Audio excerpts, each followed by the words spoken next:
महेशजी बिराजदार, सुदर्शनजी यादव, समोर अनेक मान्यवर बसलेले आहेत, त्यांची नाव घेऊ शकलो नाही. मागे अनेक मान्यवर उभे आहेत. थोडा उशीर झाल्यामुळं खरं तर मी तुमची सर्वांची क्षमा मागतो. आम्ही 8:30ला वेळेवर येणार होतो. 8:30ची वेळ दिली होती, पण सकाळी 7 पासून कुठेही न थांबता आम्ही प्रवास करतोय, तरी इतका उशीर झालाय आणि त्यामुळं आपल्याकडे पोहोचण्याकरता थोडा उशीर झाला. खरं तर मला तुमच्या सर्वांचे मनापासून आभार मानायचे आहे की आपण सर्वांनी लोकसभेच्या, विधानसभेच्या, जिल्हा परिषदेच्या निवडणुकीमध्ये भारतीय जनता पक्षाला प्रचंड मजबूती देण्याकरता, आपली सत्ता आणण्याकरता, सरकार आणण्याकरता हाडाचे काळं, रक्ताचं पाणी केलं. विधानसभेच्या निवडणुकीमध्ये आपल्या सर्वांची भावना होती की देवेंद्र फडणवीसजींचं सरकार यावं, देवेंद्र फडणवीसजींचा शपथविधी व्हावा आणि या महाराष्ट्रामध्ये गतिमान, पारदर्शी आणि लोकाभिमुख सरकार यावं. मी तुम्हाला नतमस्तक होतो. प्रचंड मेहनत आपल्या कार्यकर्त्यांनी केली, ध्येय वेळ होऊन कार्यकर्त्यांनी मेहनत केली, नेत्यांनी मेहनत केली आणि आज आपल्या सर्वांच्या सदिच्छेने, सर्वांच्या कामाने, तुम्ही केलेल्या मेहनतीमुळं आज महाराष्ट्रात देवेंद्र फडणवीसचं सरकार आलं. मी पक्षाचा अध्यक्ष असताना तुम्ही या ठिकाणी खूप मेहनत केली आहे. मला एकाएकाची मेहनत माहिती आहे. 2.5 वर्ष मी फक्त 27 दिवस मी घरी गेलो महाराष्ट्र. त्या 2.5 वर्षाच्या अध्यक्षपदाच्या कार्यकाळात केवळ मी 27 दिवस सोडले तर महाराष्ट्राचा पूर्ण प्रवास केला. एकच ध्येय होतं की देवेंद्र फडणवीसांचं सरकार यावं. आणि आज मला या गोष्टीचा अभिमान आहे की महाराष्ट्राच्या इतिहासामधला सर्वात मजबूत सरकार, आतापर्यंत कुठल्याही सरकारला 1 मे 1960 पासून महाराष्ट्राची निर्मिती झाली, कुठल्याही सरकारला एवढं बहुमत नाहीये, तेवढं बहुमत देवेंद्र फडणवीस सरकारला आहे. 288 पैकी 217 आमदार असलेलं सरकार या महाराष्ट्रामध्ये आज या ठिकाणी आलं आहे. खरं तर आज मला या गोष्टीचा अभिमान आहे की तुम्ही एवढी मेहनत नसती केली, तुम्ही इतकी त्या ठिकाणी दाबरा मेहनत नसती केली तर 51.78% मतं भाजपाला नसते मिळाले. आज आपण नेहमीच सांगायचो आपल्याला 51%ची लढाई लढायची आहे. आज मला या गोष्टीचा अभिमान आहे. सोलापूरच्या कार्यकर्त्यांनी, सोलापूरच्या जनतेने, सोलापूरच्या नागरिकांनी आपल्यावर विश्वास केला आणि महाराष्ट्रातून देवेंद्र फडणवीस सरकार 51.78% मतं घेऊन निवडून आलं, जे आतापर्यंतच्या इतिहासातलं सर्वात मजबूत सरकार या महाराष्ट्रामध्ये आलं आहे. जयकुमार गोरेजींनी सांगितलं खरं आहे की या जिल्हा परिषदेमध्ये इतकं मोठं बहुमत आपण या ठिकाणी पालकमंत्रीजी आपण आल्यानंतर ज्याप्रमाणे रचना केली त्याप्रमाणे या ठिकाणी मजबूतीने या ठिकाणी आपल्याला यश मिळालं. खरं तर आता हे यश जे आहे हे यश जनतेच्या आशा अपेक्षेचं आहे. आज आपल्या समोर काय महत्वाची भूमिका आहे की आज जे मतं आपण घेतले आहे हे मताचं कर्ज आपण घेतलेलं आहे. जरी जनतेनं आपल्याला मताचं दान दिलं पण भारतीय जनता पार्टी करता हे मताचं कर्ज आहे आणि इमानदारीने 5 वर्ष काम करून जनतेच्या मताचं कर्ज आपण जनतेला जो जाहीरनामा दिला होता, आपण जनतेला वचननामा दिला होता, आपण जनतेला संकल्पनामा दिला होता, तो संकल्पनामा या 5 वर्षात पूर्ण करण्याकरता आज आपली जबाबदारी आहे, आमची जबाबदारी आहे. खरं तर आज तुम्ही एवढी मेहनत नसती केली तर देवेंद्रजी मुख्यमंत्री झाले नसते. देवेंद्रजी मुख्यमंत्री झाले नसते तर मी महसूल मंत्री झालो नसतो. मी महसूल मंत्री झालो नसतो तर जयकुमार गोरे ग्रामविकास मंत्री झाले नसते. आज बघा आपली एक कमळाची बटन किती महत्वाची होती की आज 2-2 मंत्री आपल्या सरकारचे आज आपल्या भारतीय जनता पार्टीच्या कार्यकर्त्यांसोबत बसलेले आहेत.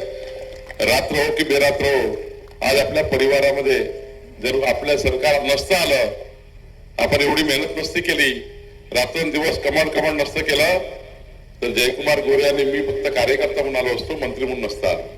आणि त्यामुळे जेव्हा आपली प्रतिष्ठा पडायला लागतं, जेव्हा आपली इज्जत पडायला लागतं, आपल्या पार्टीची इज्जत पडायला लागतं, तेव्हा आपला कार्यकर्ता जो मेहनत करतो त्या मेहनतीचे फळ आहे. आणि म्हणून या ठिकाणी आपलं सरकार आता काम करत आहे.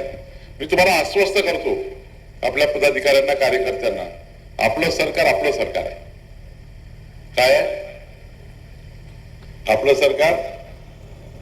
थकले का तुम्ही? जेवण झालं का नाही? पाहिजे ना? आम्ही सकाळपासून उपाशी जाऊ, कोणी जेवलो नाहीये. आपलं सरकार जोरात सांगा. आपलं सरकार, आवाज जरी तिकडे मागच्याला काय झालं? आपलं सरकार, आपली पार्टी, आपला मंत्री आहे. काँग्रेसचा मंत्री आपला मंत्री आहे का? आपलं सरकार आहे. आपलं सरकार समाजाच्या शेवटच्या व्यक्तीचा कार्यकर्ता आहे. आणि त्यामुळे म्हणून आपण या ठिकाणी विचार करतोय की या राज्याच्या जनतेला दिलेलं वचन पूर्ण करणे. आणि म्हणून देवेंद्र फडणवीस सरकारने या ठिकाणी अनेक निर्णय घेण्याचा प्रयत्न केलेला आहे.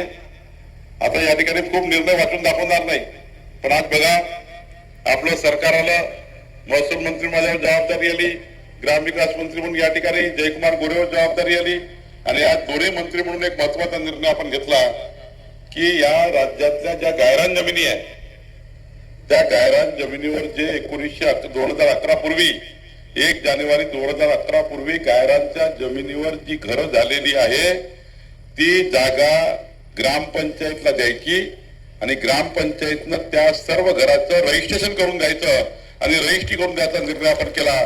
1,500 फुटापर्यंत आता या ठिकाणी गायरांमध्ये बसलेल्या व्यक्तींचं या ठिकाणी नमुना आतमध्ये एंट्री घेऊन ग्रामपंचायतला नमुना आतमध्ये एंट्री घ्यायची. जिल्हाधिकाऱ्यांनी ही जागा ग्रामपंचायतच्या नावाने करून द्यायची. गायरांची ज्या जागेवर घर आहेत ती जागा गायरांची जागा ग्रामपंचायतच्या नावाने करायची. ग्रामपंचायत नमुना आतमध्ये नोंद घ्यायची आणि नोंद झाल्यानंतर ग्रामपंचायतच्या सचिवांनी 1,000 रुपयामध्ये त्या सर्व घरांची रजिस्ट्री करून द्यायची. हा निर्णय आपल्या सरकारने केल्यामुळे आज हजारो लोकांना आपला फायदा होणार आहे. आपल्या सरकारने निर्णय केला की 1 जानेवारी 2011 पूर्वी सरकारी जागेवर बसलेल्या प्रत्येक माणसाला त्याची मालकी द्यायची आहे. आता 1,500 फुटापर्यंत घराचा पट्टा मिळवून देण्याची जबाबदारी आपल्या सरकारने घेतलेली आहे. 1 जानेवारी 2011 पूर्वी ज्या जागेवर जो लोक बसलेले असतील त्याचा घराचा पट्टा आपल्याला द्यायचा आहे. सर्वांसाठी घरे योजना आपल्याला राबवायची आहे. 30 लाख घरं माननीय जयकुमार गोरेजींनी देवेंद्र फडणवीसजीच्या माध्यमातून माननीय प्रधानमंत्री मोदीजीकडनं मिळवलेले आहेत. ते 30 लाख घराचं अनुदान आपल्याला आपल्या ग्रामीण भागामध्ये मिळवायचं आहे. एवढंच नाही, आता तर आपण राज्यातल्या कुठल्याही सरकारने हा निर्णय घेतला नाही, तो निर्णय आपण घेतलेला आहे. आता राज्यामध्ये मुख्यमंत्री बळीराजा पानन शेतरस्ते वहिवाट रस्त्याची योजना आणली आहे. आता राज्यातले सर्व रस्ते आपण वहिवाटीचे रस्ते असतील, पानन रस्ते असतील, सर्व रस्त्याची मोजणी करणार आहे, सर्वांची आखणी करणार आहे. मोजणी करून दोन्ही बाजूला झाडं लावून 300 कोटी झाडं लावून या झाडाची मोजणी, झाडाची लागवड करून रस्त्याची वहिवाट त्या ठिकाणी रस्त्याची वहिवाट उघडी करायची आहे. आणि एवढंच नाही तर या 5 वर्षामध्ये 15 लाख रुपये प्रति किलोमीटर देऊन या ठिकाणी सर्व रस्त्याची मजबूतीकरण करण्याचा निर्णय आपण करतोय, जेणेकरून ग्राम विकास विभागाने, महसूल विभागाने मुख्यमंत्री बळीराजा पानन रस्ते योजनेमध्ये सर्व रस्ते करण्याचा निर्णय आपण घेतलेला आहे.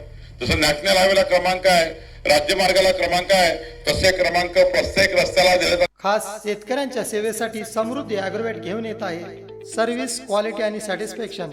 आमच्याकडे श्रमात बचत करण्यासाठी समृद्धी सिंगल व डबल पॉवर दूध काढणी यंत्र उपलब्ध. जनावरांच्या पोषक चाऱ्यासाठी समृद्धी कडबाकुट्टी यंत्र, तेही फायदेशीर. घरच्या घरी दळण दळण्यासाठी 0% मेंटेनन्स असणारी समृद्धी ॲग्रोवेट पिठाची गिरणी आजच घेऊन जा. त्याचबरोबर सर्व प्रकारचे पंप, चार्जर पंप दुरुस्तीसह उपलब्ध. यासाठी लागणारे सर्व प्रकारचे व्ही बेल्टही उपलब्ध. PVC फिटिंग उपलब्ध. समृद्धी रबर मॅटमुळे गायींना खुराचे आजार, उठ बस करण्यास सुलभ किंवा गोचीड व सडांच्या आजारापासून सुटका करते. यामध्ये समृद्धी ॲग्रोवेट प्लस समृद्धी ॲग्रोवेट इंटरलॉक रबर मॅट उपलब्ध. रोग व बजाज फायनान्स उपलब्ध. डेअरी फार्म इक्विपमेंटमध्ये कॅन, फायबर, पाट्या, पाण्याचा जार, जनावरे व शेतीसाठी लागणारे सर्व साहित्य उपलब्ध. विश्वासू व खात्रीशीर खरेदीसाठी आजच भेट द्या समृद्धी ॲग्रोटेकला. आमचा पत्ता Narute complex, Samarth Nagar, Kurul road, Mohol. Mobile number 9766 80 11 24, 88 30 37 21 64.